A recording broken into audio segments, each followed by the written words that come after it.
Alors, on va vous donner quelques conseils, et les meilleurs conseils, et aussi les pièges à éviter pour faire grandir, pour s'internationaliser, notamment en Europe ou ailleurs dans le monde, quand on est une start-up, Julien. Exactement. Alors là, ce dont je vais vous parler, c'est vraiment l'Europe parce qu'en fait, il y a un paradoxe, David, c'est que quand on est une start-up française, il est parfois plus simple d'aller aux États-Unis que en Espagne ou en Allemagne pour tout un tas de raisons parce que notre marché européen est totalement éclaté, que les langues et les réglementations sont différentes, qu'on n'a pas encore, vous savez, le statut juridique unique pour une start-up qui lui permettrait d'un pays de se déployer en Europe et surtout les pays du continent. Bref, pour remédier à ces difficultés d'internationalisation en Europe, le Galion, qui est un des collectifs les plus célèbres dans la French Tech, qui réunit plus de 400 entrepreneurs, a publié son guide pour bien entreprendre Oui, en Europe. oui, et donc 15 entrepreneurs de renom ont témoigné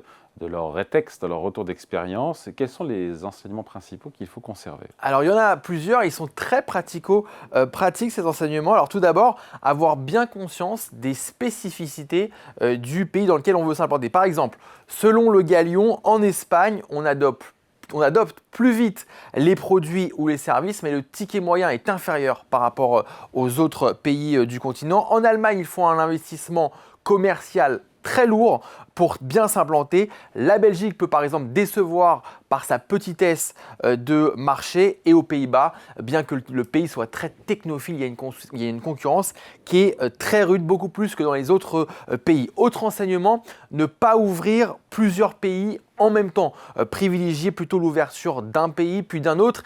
Et à partir du troisième, là, si ça marche, envisager d'ouvrir simultanément plusieurs pays. Enfin, une autre recommandation qu'on a trouvée dans le guide, c'est pour recruter un dirigeant pour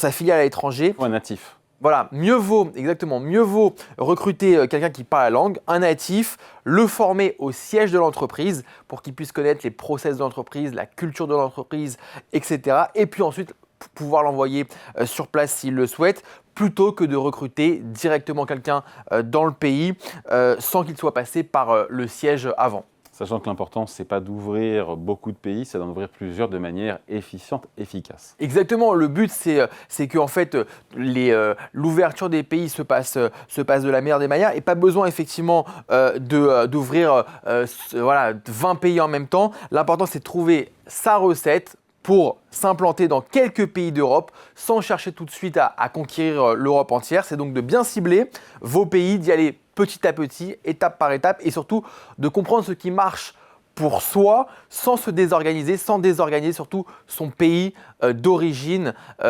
C'est ça le plus important. Voilà donc les conseils pour aller à la conquête de nouveaux marchés en Europe. Merci Julien. Non.